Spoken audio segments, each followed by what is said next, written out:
didn't click on this video out of curiosity. He clicked because, on some level, he feels like he's living on autopilot, functioning too well for someone who doesn't feel whole. This video isn't about productivity, nor about motivation, nor about solving life's problems. It's about that strange state where everything is moving, but you're not exactly there. Here you will find a profound psychological reading about why so many intelligent, responsible, and functional people live disconnected from their own bodies, and why this is neither weakness nor a lack of purpose. If you feel you think too much, control too much, understand everything, but live too little, stay. This content doesn't deliver quick relief. Delivery awareness. Like and share if this has ever touched you.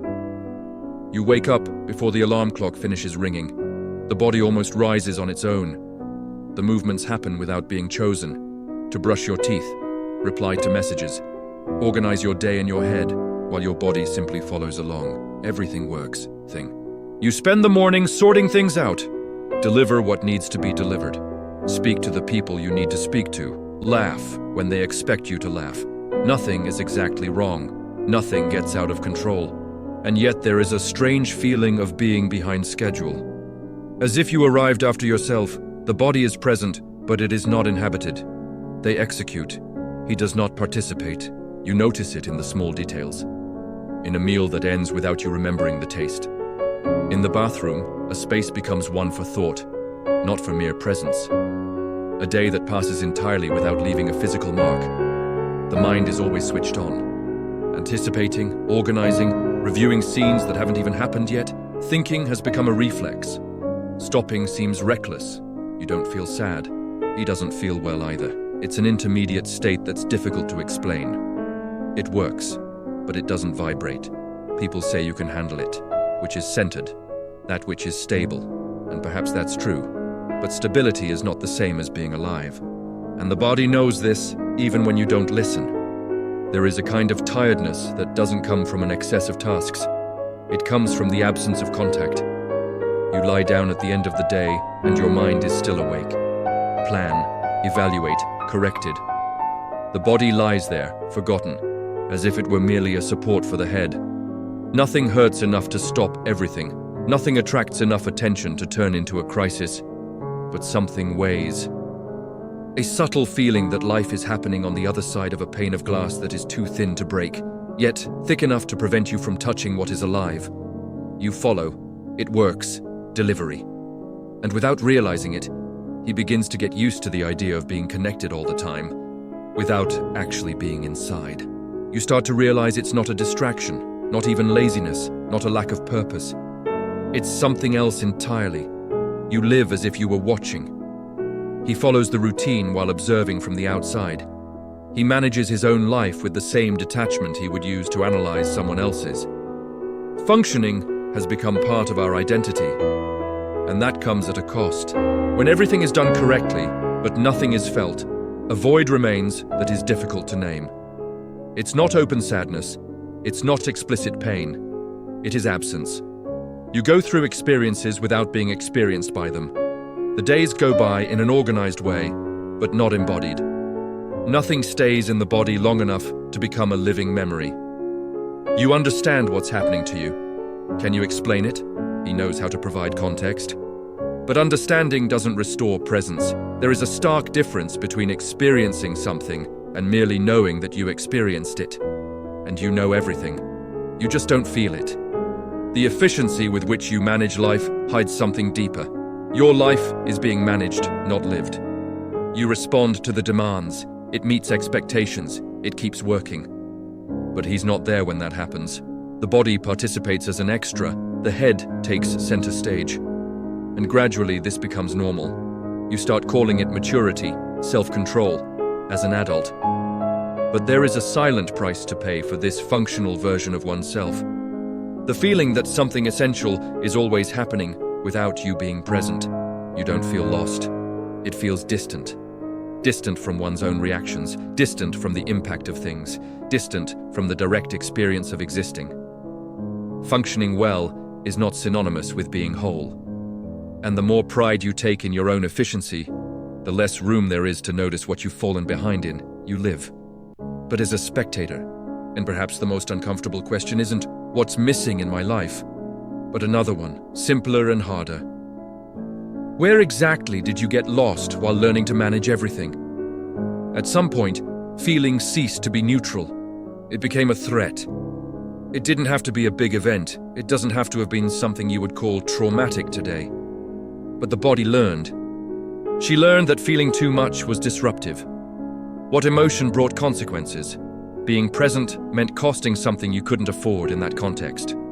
So you made a silent adjustment. Nothing was decided aloud. Nothing was prearranged consciously.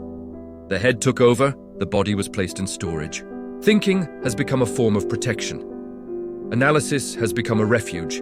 Anticipating has become a form of control. You didn't start overthinking because you like it. You started to wonder why feeling at some point was too dangerous. The body was not switched off due to a defect. It was shut down for strategic reasons. While you were thinking, you felt less. While organizing, he exposed himself less. As long as I understood everything, I didn't need to react impulsively. That worked. It worked for survival. It worked for getting through difficult environments. It worked to prevent collapse when there was no space to feel. The problem is that the body doesn't forget the function it was assigned. He continues to obey even when the situation changes. Today, you are no longer in that situation. But the body still operates as if it were. That's why the distance. That's why the shutdown. That's why there's this feeling of always being a little bit out of the picture.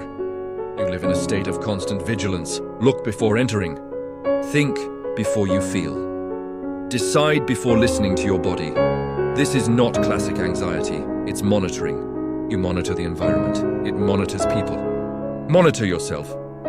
In this arrangement, the body becomes an unstable territory. He senses it before you can explain. It reacts before you authorize it. And that's intolerable for those who have learned that losing control comes at a high cost. So you silence the signals. Ignore minor tensions. It normalizes unusual fatigue. Rationalize emotions that are too fast to react. Sadness turns into weakness. Anger becomes an exaggeration. Sensitivity becomes something to be contained. The body learns that there's no point in insisting, and it slowly moves away. You are still functioning, perhaps even better than before. But something starts to go wrong at the most basic level. The feeling of being here.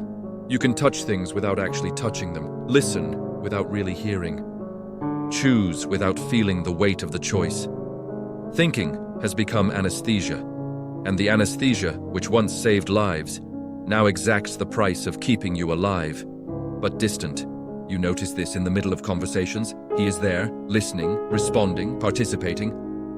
But something happens before any sensation arrives. You think, while the other person is speaking, you should already be organizing your response. Assess the tone. Predict the reaction. Adjust the expression. The body takes a back seat. At work, decisions are made quickly. Logic's consistent. You know what to do. But you don't feel it when something weighs too much. You only realize it later, when the tiredness has already spread. You accept tasks without noticing the tightness in your chest. He agrees without hearing his stomach clench. Go ahead because it makes sense. The signs are appearing. But they arrive too weak to compete with the mind. Back pain is caused by poor posture. Shortness of breath becomes generic anxiety. Irritation turns into normal day-to-day stress. Everything is translated into a language that doesn't require stopping. Something similar happens in relationships. You understand the other person, provide context, explain. But you don't feel the limit until it's surpassed. You only realize it when it's already happened. The answer comes too late. Sometimes in the form of distancing. Sometimes it feels like a sudden urge to disappear. You don't know exactly when something no longer fits.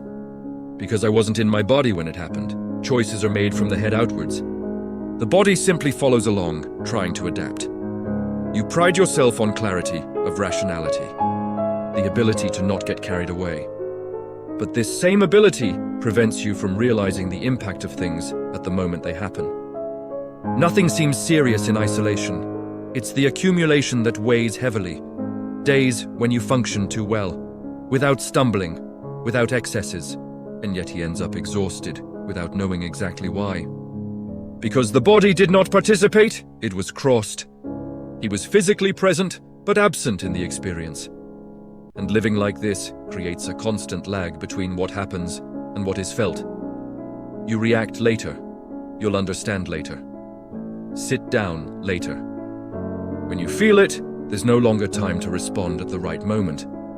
The body gradually becomes still, little by little, learning that you are not heard when you speak. And this bodily silence is not peace, it's a shutdown. You are still living. There's something that doesn't disappear when you learn to function better. It just changes location. What could not be felt at the moment it happened does not become the past. It doesn't turn into an organized souvenir. It doesn't make for a well-told story. It's recorded in a different way, in the body. Not as a clear memory, but as tension. Like a shutdown, like an absence of sensation where there should be a response.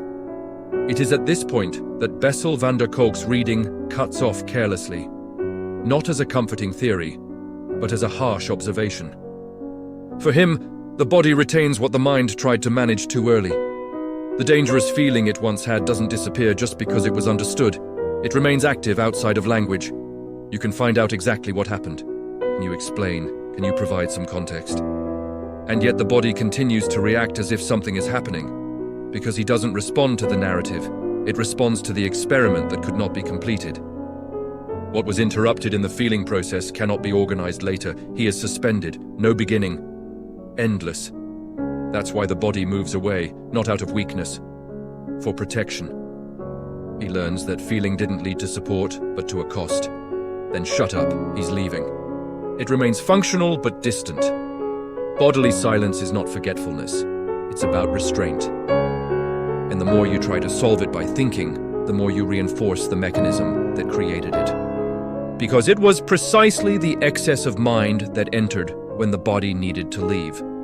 The body doesn't want an explanation. He wants presence, but presence wasn't secure when it mattered. So he keeps it, guarding in the form of chronic tension, a void that's hard to name, a feeling of not being whole, even when nothing is missing. You're not disconnected because you don't know it. You are disconnected because, at some point, knowing was the only possible way to continue. And the body continues to obey this ancient agreement. Being praised for enduring seems like a virtue, and for a long time it was. You heard it was ripe, balanced, responsible. Who wouldn't let herself be carried away, thinking before acting, that she wasn't making a fuss? These compliments were not neutral. They taught you where it was safe to exist. Being rational has become a sign of value. Being controlled has become synonymous with strength. Being predictable has become a guarantee of acceptance. And you learned quickly. He learned that feeling too much was a hindrance, reacting was a risk. Showing impact created a problem, so you refined your self-control. He transformed restraint into skill. He organized his inner world so as not to disturb the outer world. This was called maturity. But maturity in this arrangement did not mean presence. It meant emotional silence. You've become someone trustworthy because you don't weigh us down, because it doesn't explode, because it doesn't require it. But this kind of virtue comes at a hidden price. The more you try to control, the less space there is left to feel. Self-control becomes anesthesia. Rationality turns into distance. Responsibility leads to imprisonment. You pride yourself on not being disorganized, but you pay the price with the loss of contact. Because feeling disrupts things. Displace. It breaks the predictability that kept you safe. So you call strength that which, at its core, is constant restraint. He calls maturity that which began as survival. And nobody questions it. Because it works. It works for the environment. It works for relationships. It works for the image you maintain. It just doesn't work for the body. The body does not understand social virtue. He understands presence or absence. And while you are praised for being centered, something within you is becoming increasingly distant from that center. There is no collapse. There's no drama. There is efficiency. It's a silent emptying that no one applauds, but no one interrupts either. Because virtues, when they become obligations, cease to protect. And they start demanding that you keep working, even when it is no longer whole. When you start getting a little closer to the body, the environment notices before you do. Not clearly, not as support. You realize how annoying it is. You change the response time. It takes longer to agree. It becomes less automatic. And this disrupts expectations. People are used to its predictability, with your emotional availability under control, with his ability to understand everything without overreacting. When you hesitate, something strange happens. You stop responding so quickly that someone asks if everything is okay. You say no more firmly and feel an uncomfortable silence opening up. You don't explain yourself very well and you notice veiled irritation. Not because you did something wrong, but because it deviated from what was expected. The workplace favors those who perform well, from those who don't demand adjustments, someone who absorbs tension without returning impact. When you start to feel it, you also start to take up space. And occupying space has a cost. Someone says you look different, that it became more sensitive, it is less flexible. Another suggests that you are exaggerating. That's how it's always been, and now it's overthinking. It's a subtle attempt to pull you back, to the place where you were easy to deal with, where it didn't disrupt anyone's organization, because its actual presence demands repositioning. And not everyone wants to move. You feel like retreating, to go back to working like before, to avoid making noise, because feeling doesn't only affect you, it affects the surrounding field. When you were away, everything flowed better for others. Now his presence creates friction, and this reignites an old conflict. The one who taught you that feeling comes at a high price. The fact that she truly existed bothered her. The body senses the risk. The head tries to regain control. Perhaps it would be easier to revert to automatic mode. Perhaps it's safer to remain someone who doesn't weigh you down. But something has already been seen, and the environment reacts precisely because something is out of place. When you begin to exist with more presence, it's not just you who feels it. The world around you is subtly trying to return you to the role that always worked best for it. There comes a point where keeping your distance starts to cost more than risking being present. Not because something explodes, but something can no longer remain suspended. You realize that remaining dissociated requires continuous effort. The mind needs to be vigilant, regular, anticipate, and this effort never rests. This is where Bessel Van der Kolk's reading returns, not as an explanation, but as a cut. In his interpretation, when the body is unable to complete an experience, it continues living as if the danger was still present. Not because the present is threatening, but because the past has never truly passed. The body doesn't understand that it's over. He answers what was left open. And what remains unresolved within you is not an isolated event. It is the feeling itself. You stopped feeling it too soon. He learned to think beyond experience in order to keep functioning. That saved you. But now it keeps its distance from you. The turning point doesn't happen when you understand this. It happens when you realize that continuing as you are isn't neutral. Each day, working without being present reinforces the old agreement. Every decision made without listening to the body deepens the distance. Every time you choose control over contact, something within you takes another step back. And there comes a point when it's no longer possible to pretend that this has no cost. You start to feel like you're not living in your own body. Life happens around you. Everything is too organized to be lived. This is the psychological point of no return. Not because you're going to change now, but because you can no longer help but see. And when that happens, one thing becomes clear. Thinking is not a problem. Thinking has become a refuge. You don't live in your head because you're an intellectual. You live there because it was the only safe place when you felt like you were leaving the scene. And if this type of reading affects you, if this discomfort doesn't go away quickly, perhaps it makes sense to stay here. Not to be resolved, but to continue seeing what usually remains invisible. That's why this channel exists, not to alleviate, but to prevent you from reverting to automatic mode without realizing the price. From this point on, continuing to live dissociated is no longer just about survival. It's a choice, and every choice comes at a cost. Nothing that comes after this sounds like a solution. It sounds like a risk. Because feeling doesn't appear as an immediate cure. It appears as a loss of control. When you imagine being truly present, You don't imagine calm. Imagine the chaos. Imagine emotions without filters. Imagine not knowing exactly who you'll be when your body starts speaking to you again. And this fear is not irrational. It is consistent with the story you lived. The body doesn't only bring pleasant sensations. He brings what was interrupted, what was left suspended, what didn't have the space to exist when it should have. That's why presence is more frightening than emptiness. The void is known. It's stable, it's manageable, not the presence. It takes you away from the place where everything makes sense. It puts you in touch with reactions that don't ask logic for permission. It demands that you feel before you understand. And that breaks the core agreement for their survival, the idea that thinking came before everything else. Feeling at this point is no promise of relief. It's a threat to the identity you've built to keep operating. You don't know who you are without that control. I don't know how to react. You don't know what's coming up. And perhaps that's why the body was kept out for so long. Not out of contempt, but out of legitimate fear of what it carries. The problem is that staying away doesn't freeze life. It only makes her more distant. You continue to exist. It continues producing. The relationship continues. But everything happens with an internal delay, as if you were always arriving after the experience itself. And there is no comfortable reconciliation between control and presence. There is a choice.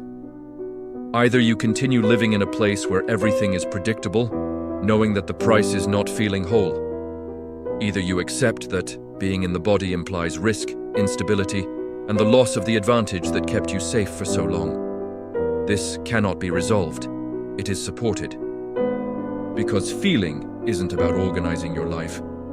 It comes to take her away from a place where only survival was possible. And this tension doesn't call for closure. She is asking to stay. You are not facing a cure. You are standing at a threshold. And whether or not to cross changes the world around us makes less of a difference. More than the place from which you come into existence. You can call it integration, but it's not reconciliation. Nothing fits together smoothly here. Because feeling doesn't add up to control, he confronts him.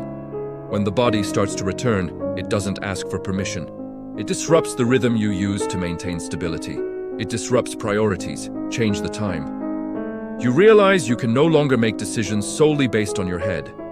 Something reacts first. Something weighs more than that. Something moves backward or forward without following logic. And that doesn't bring peace. It carries a risk. The risk of saying no when you've always said yes, because you can no longer maintain the role that kept you accepted. To lose the predictability that protected you. Feeling something doesn't make you better. It makes you less controllable. You start to notice how much of a silent crutch the controller was. He kept you functional, but immobile, safe, but distant. Now when the body participates, you lose that advantage. She can no longer ignore the discomfort. You can no longer feign neutrality where there is an impact. And this comes at an immediate cost. You become less efficient, less adaptable, not easy. The world reacts. You react. Nothing gets organized quickly. There is no relief in this. There is instability. You feel more, but you don't know what to do with what you feel. There is no manual. There is no synthesis. The body doesn't offer ready-made answers. He simply refuses to continue being ignored. And perhaps that's the hardest point to defend. Being there won't solve your life. It's here to stop you from continuing to live without being in it. You don't trade discomfort for comfort. It replaces one type of pain with another. Before, it hurt not to feel. Now, it hurts to feel out of control. And none of these pains are elegant. None of them are Instagrammable. None of them close properly. But one of them keeps you alive only from the head up. The other forces you to exist with your whole body. There are no promises here, cost only. And integration, if it exists, will not be a final state. It will be a tense coexistence between the desire to control and the impossibility of remaining under anesthesia. You don't come out of this unscathed. You go all in. And that doesn't solve anything. This exposes it. The body doesn't ask you to understand. He's asking you to stay, even when staying takes everything out of place. There comes a point when the issue ceases to be psychological and becomes ontological. It's no longer about behavior. It's about who you became in order to survive. There is a constructed identity to account for this. She is efficient, it works under pressure. It knows how to adapt without asking for much. That identity kept you alive, but it didn't keep you present, because it was created for a context where feeling needed to be suspended, where the body was at risk, where the mind needed to take over everything.